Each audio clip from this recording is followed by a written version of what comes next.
Olá, sou Laiana Chaves, psicóloga e psicopedagoga. Olá, eu sou Cida Mello, psicóloga e psicopedagoga. Iremos começar o nosso podcast. A gente vai compartilhar um pouquinho, fazer reflexões, né, sobre o nosso trabalho, alguns mitos, algumas dúvidas, durante todos esses anos que a gente atua na clínica infantil. E aí a reflexão para hoje é pensar, o que levou a gente realmente a pensar nesse projeto do podcast, né, Cida? Essas experiências que a gente tem tido no dia a dia e a experiência que a gente começou como a ter, né? Então, é um processo. E vamos lá conversar. Na verdade, é algo que quando a gente começou Sim. a organizar, até o Otimiza mesmo, a gente tinha pensado em vários cursos, várias formações, vários momentos de troca. Por quê? Porque como a gente começou como AT, então a gente sempre teve muito esse suporte, né? De fundamentação teórica, de supervisões. Quando a gente se viu como profissional e foi receber outras pessoas que estavam em situação de estágio, a gente começou a ver dúvidas que provavelmente a gente não teve porque a gente trilhou um caminho, digamos assim, um pouco mais robusto, né? A gente vê muito essa questão de formações atualmente, né? Tá acontecendo muito. E às vezes até pelas redes sociais também, né? Muitas dúvidas, muitos questionamentos em relação a como atuar, o que fazer primeiro. Já faz um tempinho que a gente estava pensando nisso, inclusive na pandemia, né? A gente pensou muito sobre isso.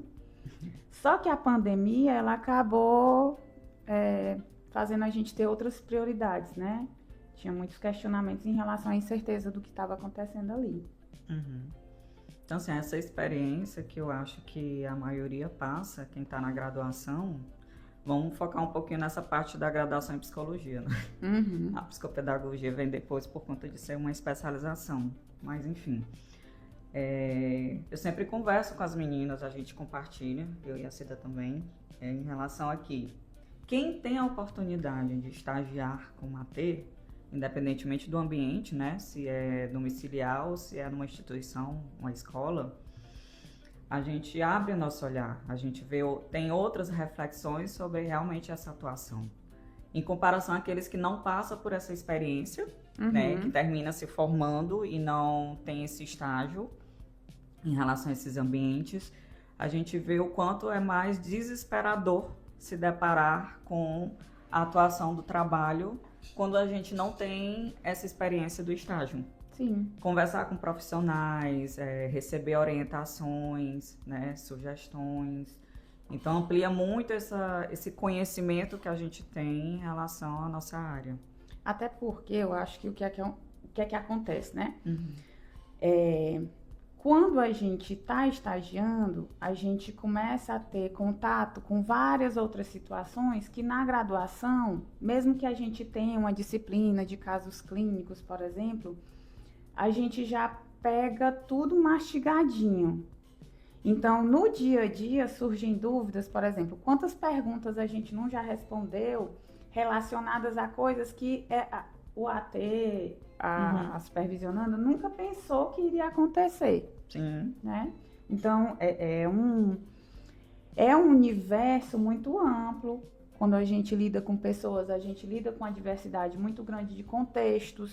Isso. Então, acaba que a gente vai tendo que se adequar a como vai fazer a intervenção mais ajustada para aquela situação. E isso realmente causa muito questionamento, né? Eu lembrei de uma pergunta clássica para aqueles que são marinheiros de primeira viagem. Quanto que eu cobro? Como é que eu faço a carga horária? Atualmente, ao longo desse tempo, porque a gente está falando da gente é mais de 10 anos atrás, né? Isso. Ao longo desse tempo, eu vi, por exemplo, a questão do valor. É uma polêmica muito grande em relação aos estágios, né? Quando a gente pensa em formação, tem muita essa percepção de mas eu sou recém-formado. Então, a gente vai com muito cuidado, tanto Eu acho que é colocar o profissional para se perceber, né? Ele fez a formação, ele está buscando talvez uma especialização e valorizar o trabalho dele de uma forma que ele vá conseguir trabalhar realmente, porque não é só o horário da sessão, por exemplo, quando a gente vai falar de profissional, né? Tem todo um trabalho por trás dos bastidores, planejamento de sessão, tempo de estudo, que a gente tem que estar fazendo para poder fazer aquele trabalho na sessão, por exemplo. Sim. E um dos aspectos que a gente percebe realmente, pelo menos as pessoas que eu tenho contato, né? É sempre uma inserção no mercado do acompanhamento terapêutico de crianças, né? A clínica infantil em si, né? E aí tem toda essa construção também da sociedade, das pessoas em relação ao que é se fazer na clínica infantil, né? Na intervenção, que a ideia é que o terapeuta só brinca. É verdade. Né? Tem que ter vários recursos, então assim, existe toda uma logística, toda uma carga horária a mais dentro desse trabalho clínico que a gente passa, e muitos não têm esse olhar também, essa construção, né? Eu acho que é algo que a gente tem que desmistificar até para... Se às vezes o próprio profissional, né, o estudante, ele acaba tendo essa dificuldade nessa percepção, né? O que é o trabalho? Qual é o trabalho que eu vou fazer quando eu assumir um caso clínico? Quantos pais de pacientes, às vezes, também têm essa percepção, né? Que é só brincar, que é tudo muito só lúdico. A gente trabalha muito com lúdico, mas tem toda uma estruturação por trás disso, né? Com técnicas, com procedimentos, com muito estudo. E eu acho que isso é meio que, não sei, né? É a parte do romantizar mesmo. O terapeuta, o psicólogo, o clínico infantil, ele só brinca. E quando a gente tá lá no setting terapêutico, não é só isso que acontece. Sim, vai muito além. Acho que a maior preocupação da gente é a responsabilidade, né? E dar conta do nosso trabalho. Você trabalha com metas, objetivos específicos. E a gente se preocupa muito com isso, de como alcançar. Porque é algo que não depende somente do terapeuta. Então, a gente também tem que levar em conta todo o contexto. Família, se tiver o AT que acompanha, também a gente conta com ele, né? Isso. O ambiente em que essa pessoa está inserida. Então, assim, são várias situações, né? Que a gente, mesmo estando dentro de uma sala fechada, mas a gente tem consciência que vai além daquilo. Ultimamente tem se falado mais, eu acredito que está mais divulgado, né? Mas um dos pontos que é mais delicado, que eu noto principalmente para quem está começando agora, é como é que eu vou abordar os pais, como é que eu vou fazer as reuniões. Às vezes tem dificuldades mesmo de como vai orientar. Algumas vezes eu já tive relatos de certa insegurança também, porque a gente acaba aprendendo muito em alguns momentos, lidar no consultório. O que é que a gente vai usar para aquela situação, que roteirozinho a gente vai fazer para dar o segmento, né, nas sessões.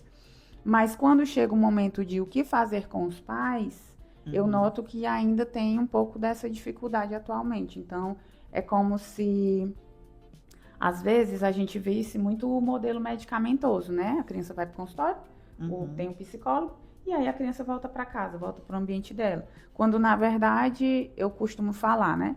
Eu falo muito esse termo especificamente. O trabalho do psicólogo, ele é muito invasivo, do psicólogo infantil, porque a gente atua na casa da criança, a gente vai na escola da criança, em alguns momentos a gente está em outros ambientes com a criança, dependendo da demanda, logicamente, mas a gente entra muito no ambiente da criança para a gente poder entender lá as demandas e tentar ajudar com estratégias adequadas.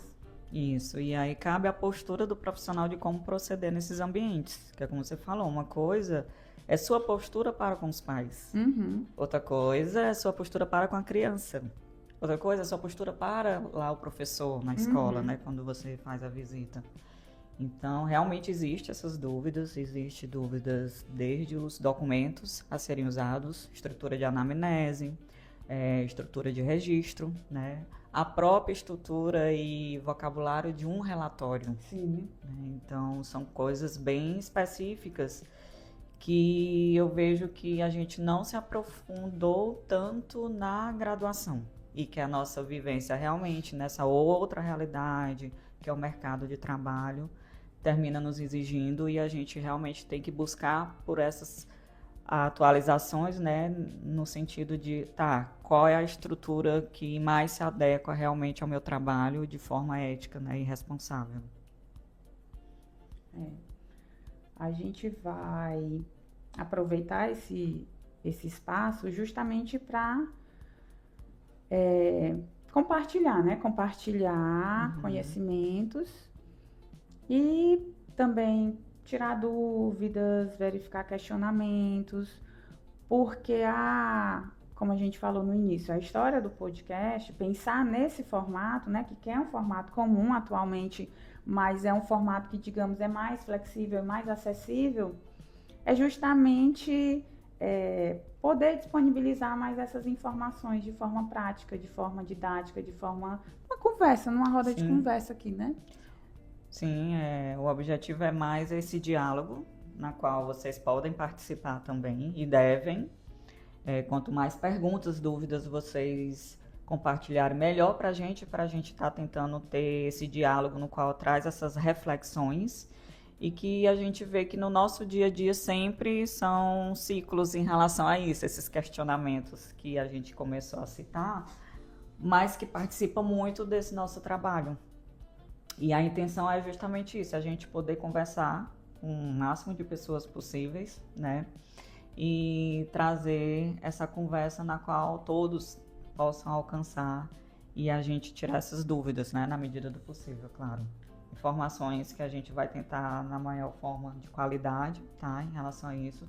Sempre se baseando, se for em artigos, né? Livros. E esse nosso dia a dia, né? De compartilhar informações.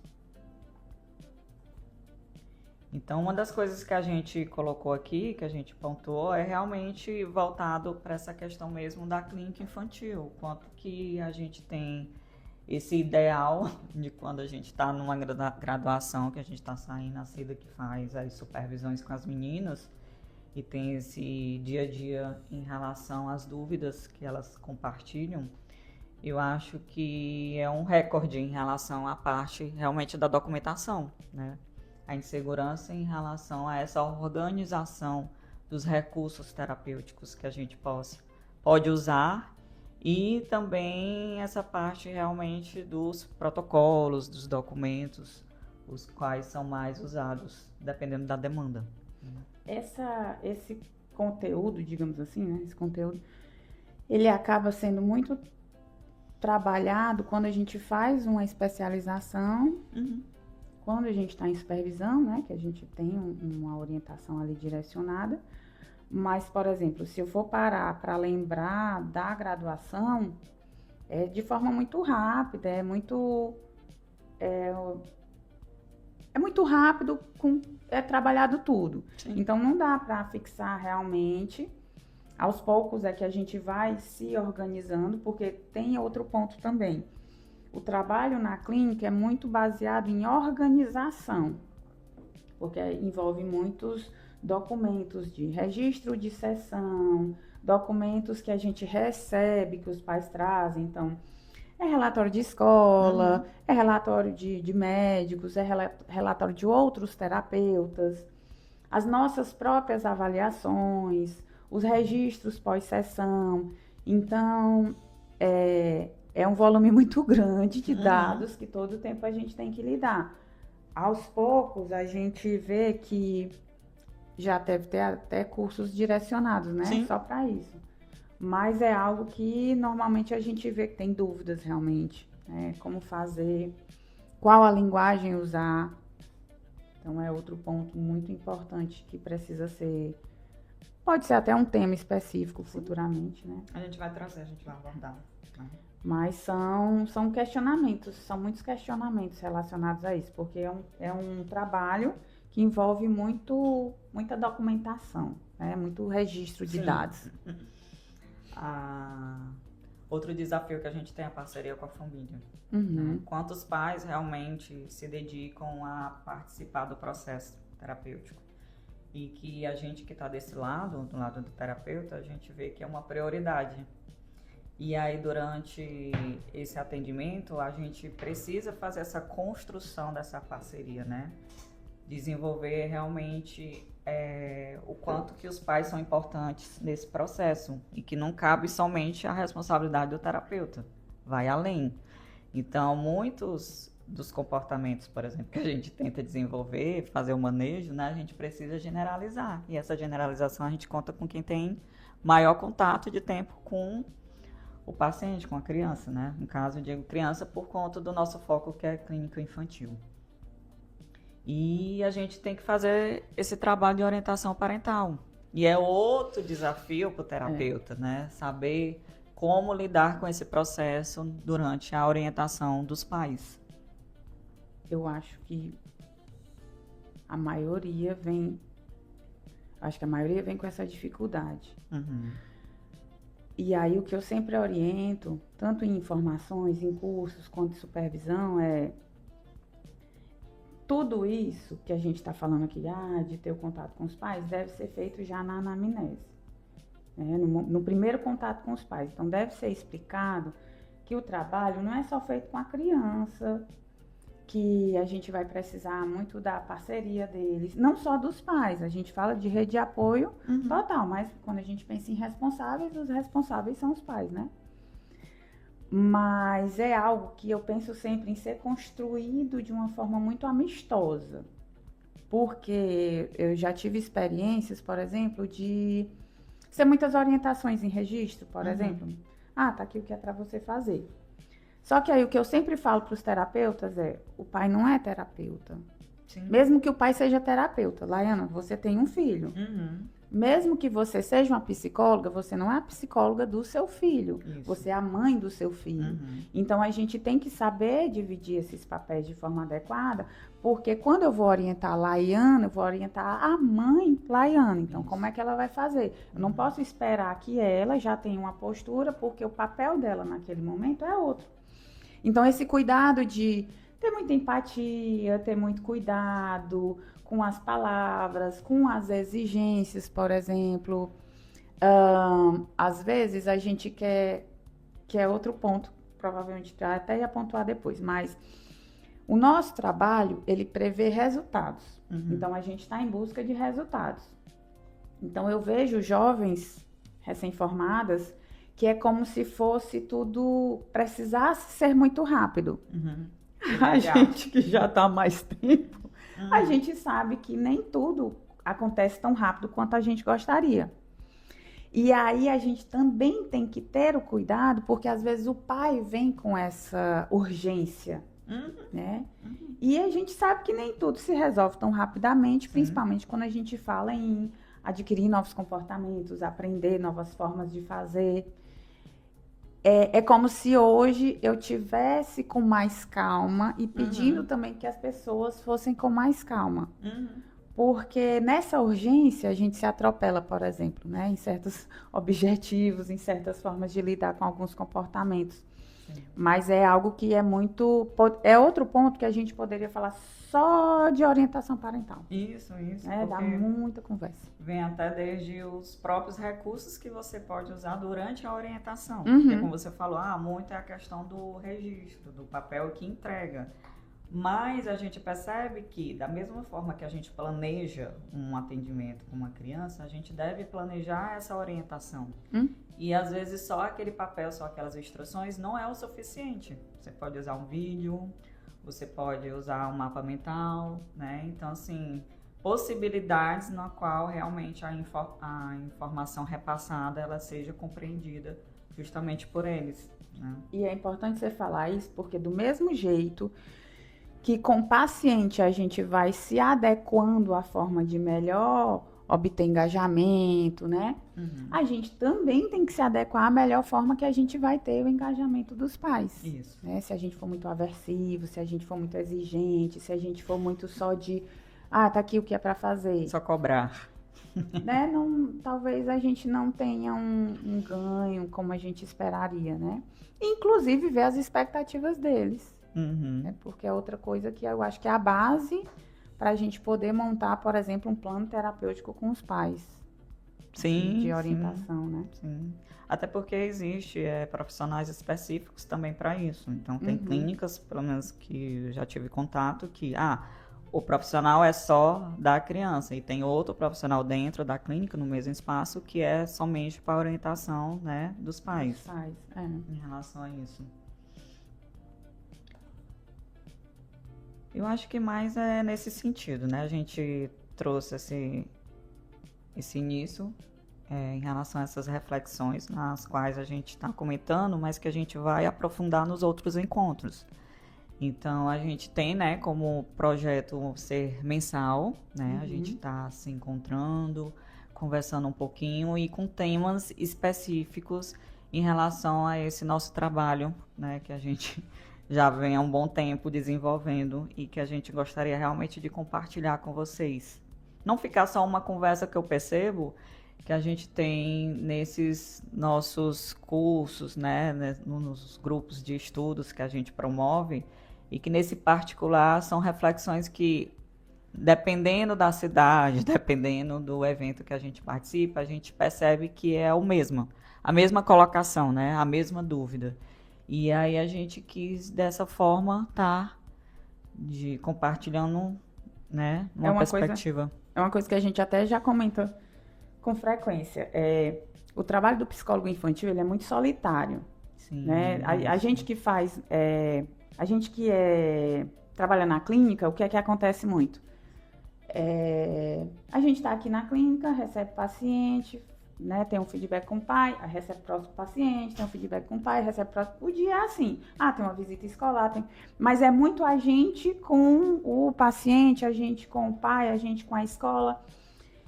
E eu noto toda vez que se juntam psicólogos, são aquelas dorezinhas, né?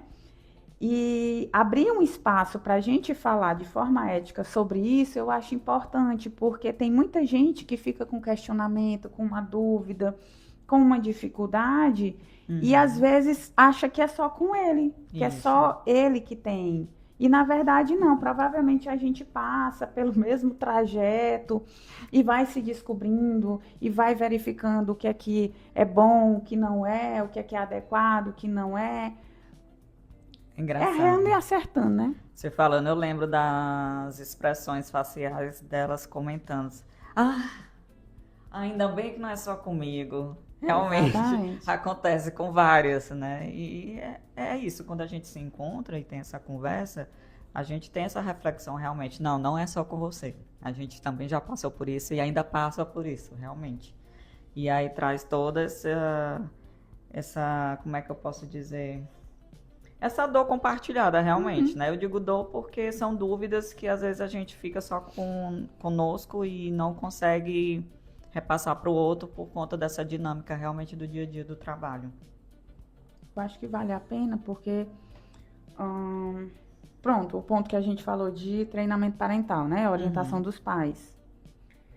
90% das vezes que eu supervisiono tem esse questionamento.